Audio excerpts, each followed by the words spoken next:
warahmatullahi wabarakatuh. Selamat datang di podcast saya, SAR golongan 3 angkatan 40 Mendagri Regional Yogyakarta. Di dalam podcast ini, saya akan berinteraksi dengan salah satu pejabat publik dengan tema ASN yang beraneka.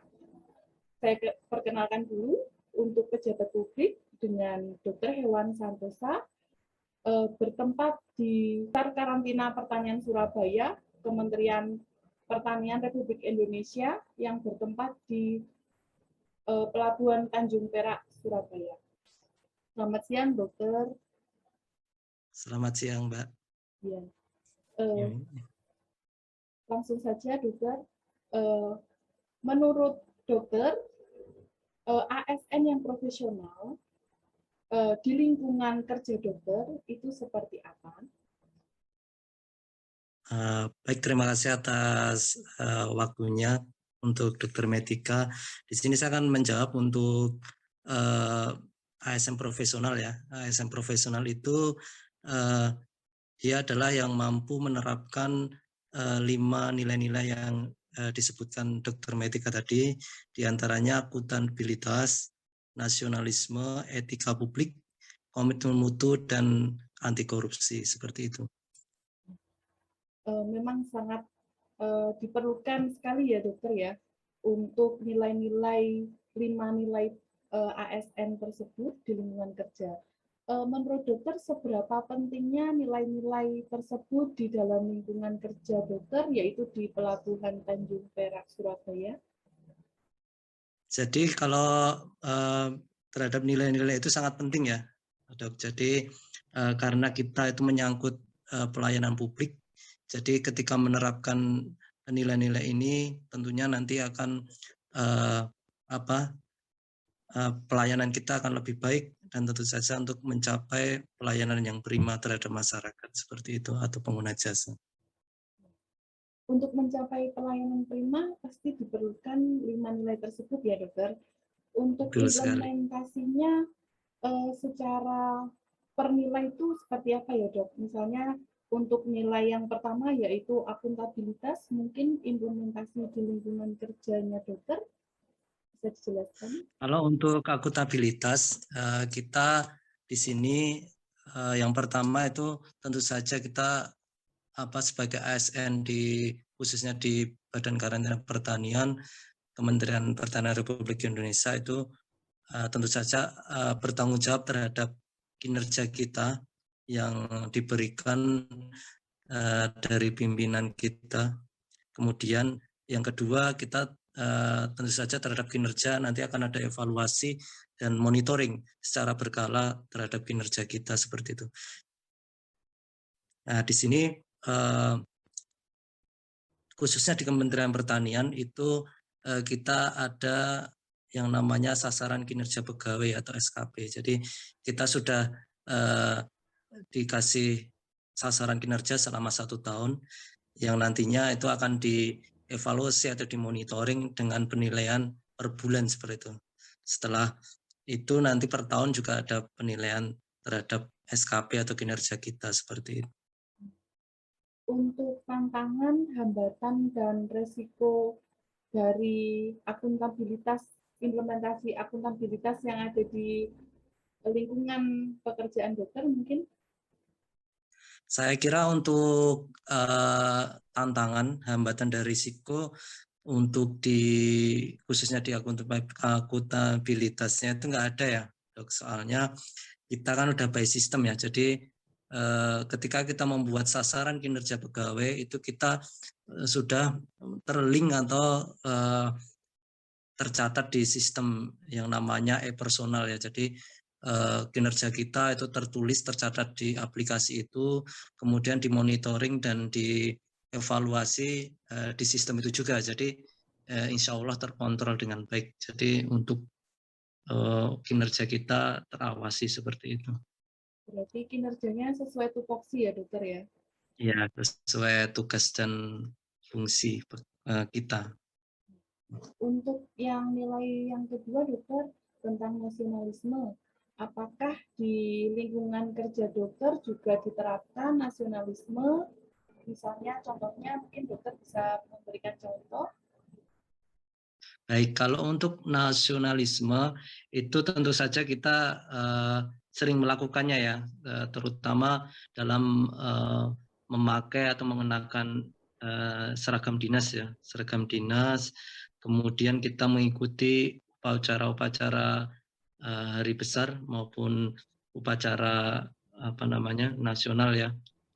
Kemudian mengikuti kegiatan apel pagi secara rutin di lingkungan kantor kita seperti itu. Tetapi dalam masa pandemi ini kita lakukan secara daring seperti itu ya. Jadi yang datang nanti ada beberapa pegawai, kemudian diikuti secara daring di rumah masing-masing seperti itu. Untuk implementasi dari nasionalisme tersebut, dokter, apakah ada hambatan ataupun tantangan dan risiko yang dihadapi pada saat penerapan nasionalisme tersebut? Saya kira selama ini yang kita laksanakan nggak ada ya dok, soalnya kita sudah dipermudah juga dengan kegiatan daring. Jadi ketika pegawai ini tidak bisa mengikuti upacara di lingkungan kantor, bisa melakukan secara daring seperti itu. Jadi bisa ikut setiap saat dan dimanapun kita bisa mengikutinya seperti itu. Berarti semua sesuai dengan peraturan ya dokter ya, tidak ada yang Betul tidak sekali. apel dan lain sebagainya. Seperti itu ya dokter ya. Betul, Untuk betul yang sekali. untuk yang selanjutnya dokter, untuk etika publik dok, biasanya lebih ke pelayanan juga atau ke antar teman. Apakah di sana juga diterapkan dan implementasinya itu seperti apa ya dok?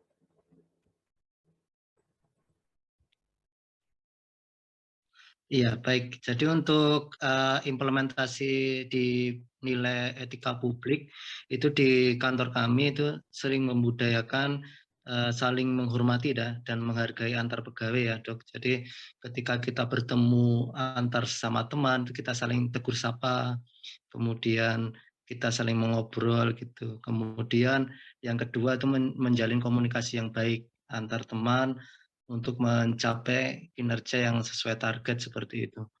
Kemudian yang ketiga itu yang paling penting yaitu melayani masyarakat dengan prima ya, atau melayani masyarakat dengan maksimal seperti itu. Apakah ada hambatan khusus ataupun tantangan yang dihadapi dokter dan juga teman-teman di lingkungan kerja pada nilai etika publik tersebut, dok? Jadi kalau untuk nilai etika publik ini saya kira mungkin hambatannya ada ya, terutama di masa-masa pandemi ini kita kesulitan di dalam istilahnya melayani secara maksimal ya, karena di sini kan kita dibatasi dengan jadwal-jadwal atau pegawai yang melaksanakan WFO dan WFH atau kerja di kantor maupun kerja di rumah, karena mungkin karena pandemi COVID, jadi kita agak terkendala di situ. Cuman di sini alhamdulillahnya dari hambatan ini kita bisa menyelesaikan dengan sistem online ya. Jadi kita bisa menyelesaikan dengan sistem online. Jadi pengguna jasa itu bisa pengajuan permohonan atau ketika mau mengirim suatu barang itu bisa mengajukan secara online seperti itu. Kemudian dari kami itu juga untuk penataan pegawai kita juga ditata dengan baik sehingga hambatan ini bisa terselesaikan seperti itu. Jadi sebetulnya ini hampir semua pelayanan publik ya saya kira untuk tantangan dan hambatan selama pandemi ini saya kira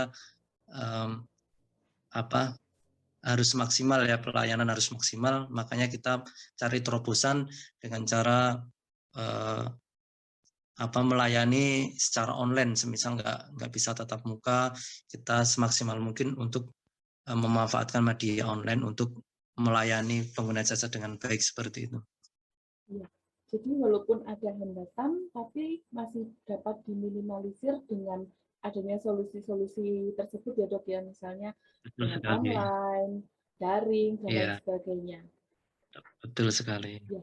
Untuk selanjutnya dokter, untuk komitmen mutu dok, bagaimana implementasi komitmen mutu di sana dokter? Kami itu dengan melaksanakan pelatihan-pelatihan ya untuk menambah pengetahuan dan ilmu kita itu dengan pelatihan, kemudian diklat sama in-house training ya selama ini yang dilakukan di kantor kami.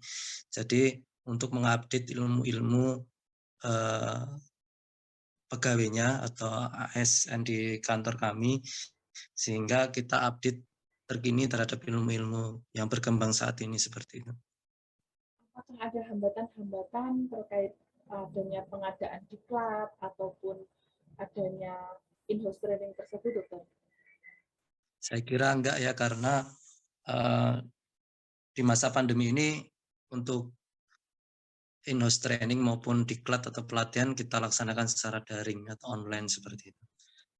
Jadi bisa kita laksanakan meskipun dalam situasi seperti ini, seperti itu.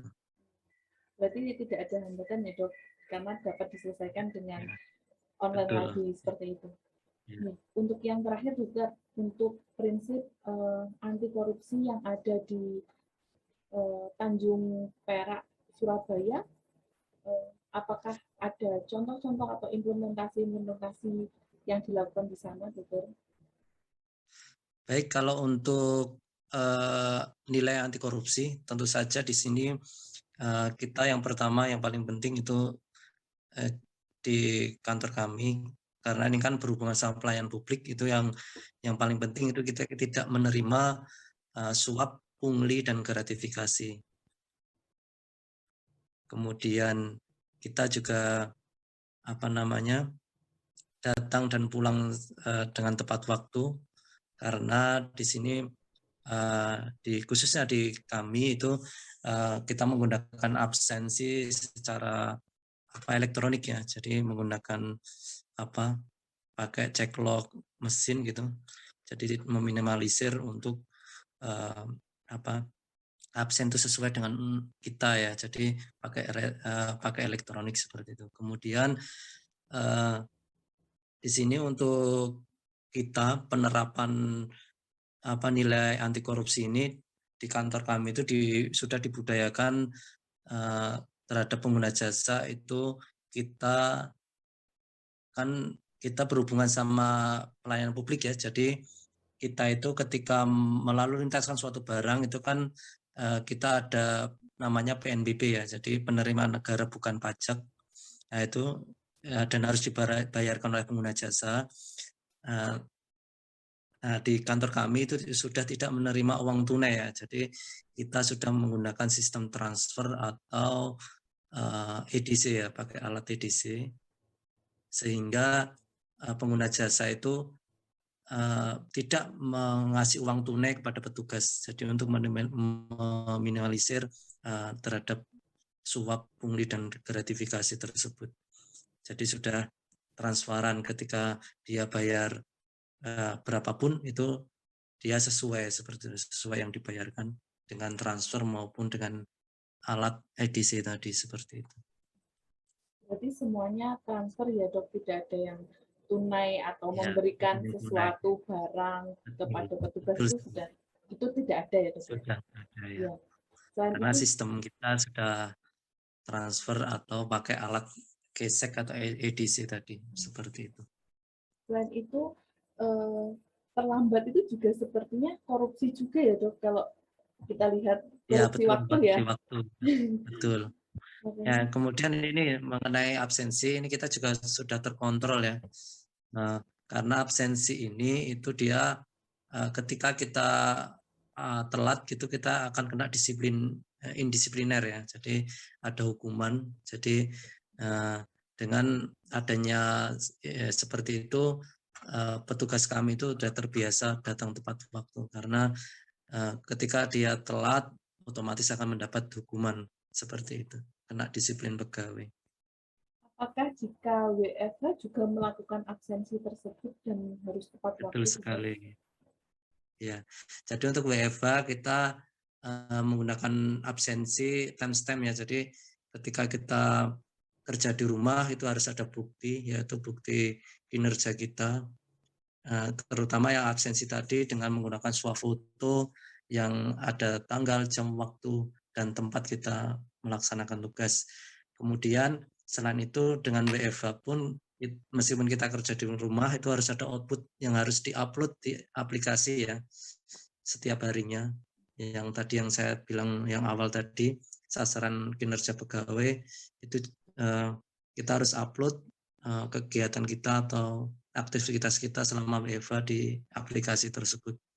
Jadi meskipun di rumah kita tetap bekerja juga. Jadi enggak korupsi waktu ya istilahnya. Seperti itu. Berarti penerapan 5 pilar nilai-nilai ASN di lingkungan kerja Tanjung Perak di tempatnya Dr. Santosa itu sudah diterapkan dengan baik ya dok ya? Sudah, betul sekali ya. Ya, berarti penerapan implementasi sebagai ASN yang profesional pun bisa dilihat dari teman-teman dan juga atasan ataupun bawahan dari Dr. Santoso itu juga ya di lingkungan kerja. Ya, betul sekali. Sudah dilaksanakan menyeluruh ke semua pegawai, baik ASN maupun tenaga kontrak lainnya yang berada di lingkungan kerja kami, seperti itu.